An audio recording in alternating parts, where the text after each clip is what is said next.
All right, Shalom. I'm going to start off by giving all praise, honor, and glory to the Heavenly Father, Yahweh, Bahasham, Yahweh Shai, Bahasham, Rahakodash, double honors, and to the elder high priest that taught my elder apostles, double honors unto my elder apostles and elder bishops at Great Millstone, peace and blessings unto the elect. All right, and this is the brother Atazaria from the Great Millstone, Houston. And I'm gonna bring out the book of Sirach or Ecclesiasticus, the 4th chapter and the 29th verse. Okay, I'm gonna read it in the KJV, and then I'm gonna get it. I got it here on the Bible Hub. Okay, and then we're gonna get it out of here, so you know it's a easier to be understood translation. Okay, and without further ado, let me bring it out. This is the book of Sirach, chapter 4 and verse 29. It says, "Be not hasty in thy tongue." Okay, and for those that may be reading along and looking at it, you know, when you read it, it says, "Be not hasty in thy tongue." Then there's a comma. "And in thy deeds, slack and remiss." Now, if you look at it, there's, the way that we're taught, there's no need for a comma after the word tongue. Okay, as it is right here, slack and remiss. You know what? Let me do this. Let me see if it's. Let me pull it up on here so y'all can see what I'm talking about. In the green. Okay. 4:29. Okay. Now this is better. Okay, that way you see what I'm talking about. So here in Sirach 4:29, it says, "Be not hasty in thy tongue." Then there's a comma. Okay. And then it says, "And in thy deeds, slack and remiss." Now you see, as here, there's no comma, okay, after slack, as like there is after tongue. And then the way we're taught, like you would look at that and be like, "Be not hasty in thy tongue," pause, because there's a comma. "And in thy deeds, slack and remiss." Like it's, you'd read that and think, oh, it's what? You be slack and remiss? So, it's kind of, because the way we put commas in the sentence structure, like say for instance, I say my shoes are blue and gray. Okay? There's no need to put a comma after blue before the and, But if I say my shoes are blue, black, and gray, now it would be blue, comma, black, comma, and gray. You see what I'm saying? Just like here, there's no comma after slack. Okay, so you read that and kind of like, So made it simple. You just do this. All right. So here on the Bible Hub, we got the Good News translation. All right. It says, "Don't be quick to speak or lazy and negligent in your work." You see, now that make more sense. See, don't be, and this the NRSV. "Do not be reckless in your speech, or sluggish and remiss in your deeds." Okay, don't be arrogant in what you say. Don't be haughty in your speech. Okay. Douay Rhymes Bible, for by the tongue wisdom is discerned, and understanding and knowledge, and learning by the word of the wise, and steadfastness in the work of justice. For by the tongue wisdom is discerned. See, I didn't read all the way down this, out all the way. Okay. All right. Okay. I'm just looking at the rest of them. Anyway, we'll focus on these. Okay. From the NAB on up. All right. Don't be haughty in your speech. Don't be arrogant. Okay. Don't be reckless. Okay. And the first one, the Good News translation, it says, don't be quick to speak. Okay. In other words, think things through. You know, think about what it is you're going to say and what those things, what consequences those things may have later on, you know. Uh, so don't be quick to speak, okay? Don't be reckless in your speech, because things that one may say could have dire consequences on someone else. You know, especially like dealing with the camp, you know, it, you know, don't be hasty. You know, don't be quick to say something, or, you know, think it through, because we're dealing with a very serious matter. This is the body of the Lord, you know.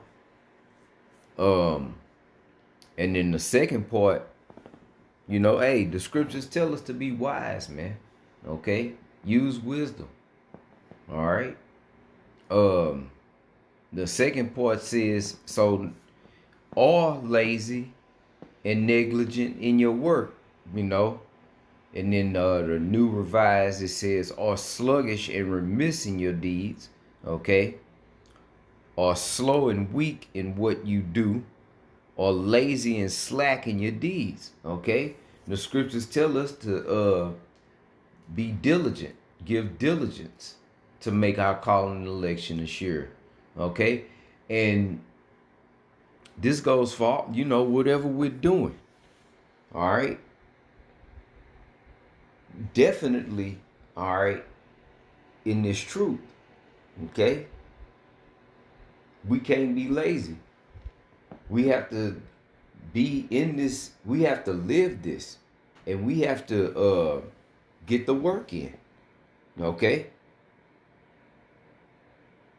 And the scriptures tell us about, you know, dealing with a sluggard, okay? Because when you got a guy in the camp that's a sluggard, now we got to take up his slack too. Nobody don't want to do that. Now, it made me think about this Simpsons episode.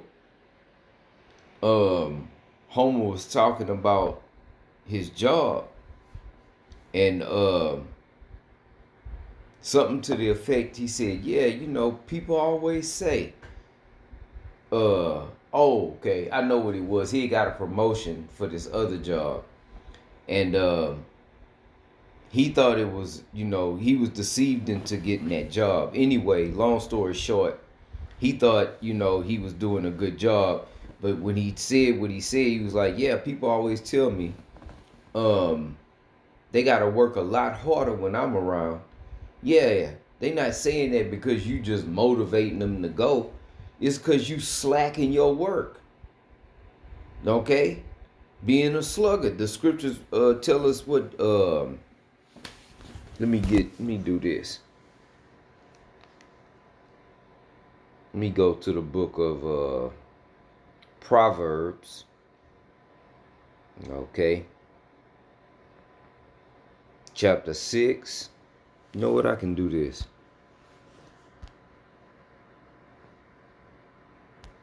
All right. Let me just put in. You know what? Let me do this. Let me put in sluggard. SLUGGARD. It'll come up. All right. There we are. Yeah, matter of fact, that's good. I'm glad all of them came up. All right. The Wadi Yabashim Shai.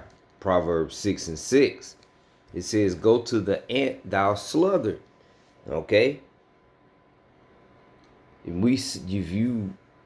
there's a lot of videos on YouTube where you can watch colonies of ants and them working, and just, you know, and they're all working together as one for a common goal, that is to survive.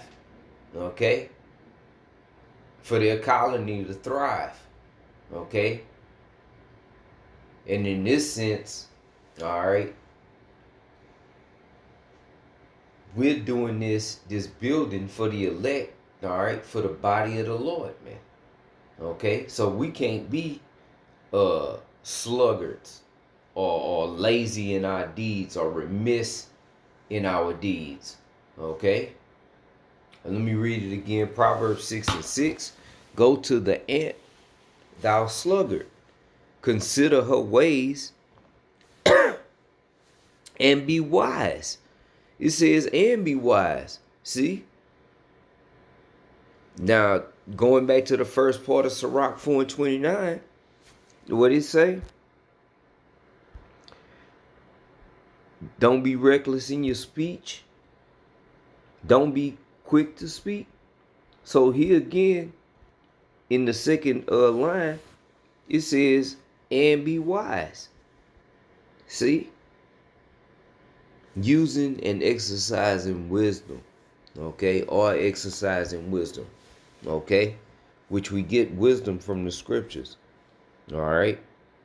Sometimes you gotta think about something, man. You know, before you say it. And what we do, you know. Let's see what else they got. Oh crap. Didn't mean to do that. Okay.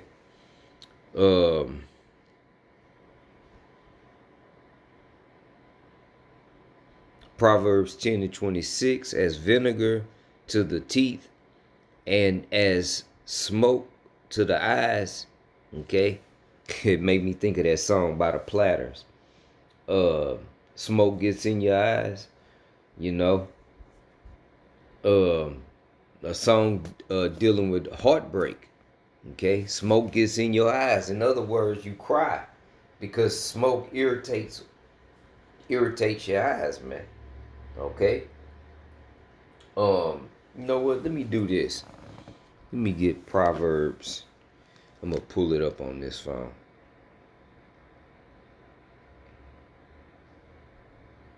All right. Proverbs 10:26 AMP. According to Bible.com, 26 has been. Nobody don't need to hear you say all that. All right.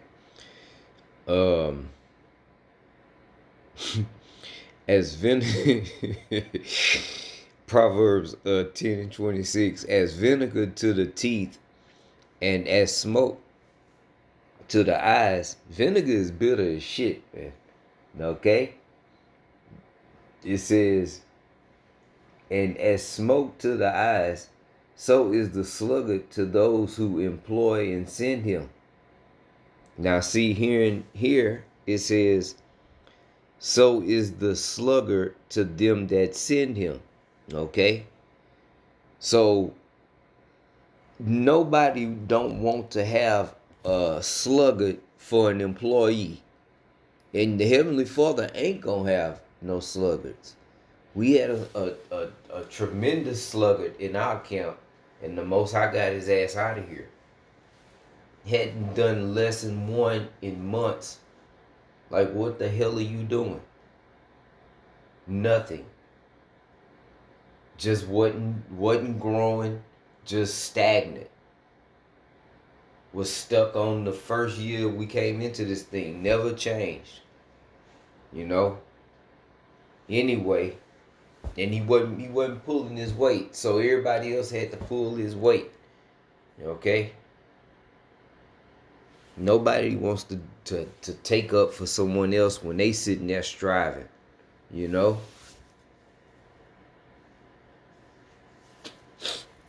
Alright, so what else they got in here? Slovakia. Got off work. Proverbs 13:4. The soul of the sluggard desireth and had nothing, but the soul of the diligent shall be made fat. Okay? The sluggard is going to get destroyed. Okay? The diligent shall be made, is going to make it. Okay? The sluggard, Proverbs 20:4, the sluggard will not plow by reason of cold.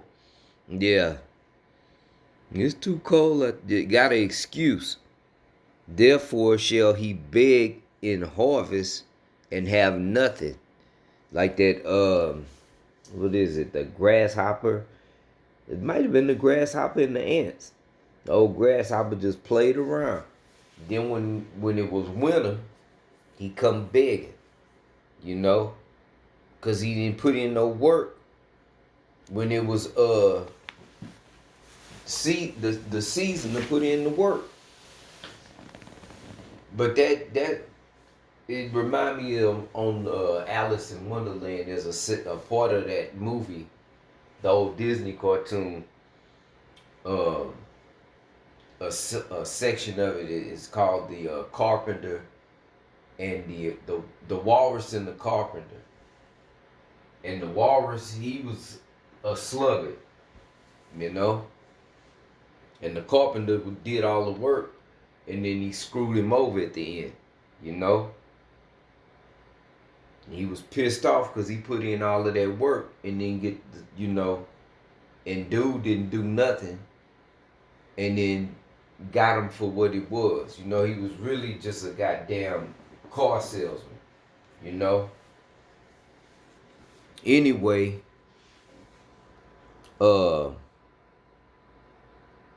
Proverbs 20:4, the sluggard will not plow by reason of cold, therefore shall he beg in harvest and have nothing. Okay? Exactly. And that's exactly what's going to come to a sluggard. Nothing. All right? Again, a sluggard is going to be destroyed. Okay? And you know what? That's it. I'm going to close right there. I just wanted to bring that out because I was reading that earlier. And Lord willing, it was edifying. So with that, I'm going to close. It's on to the next one. Until then, I say shalom.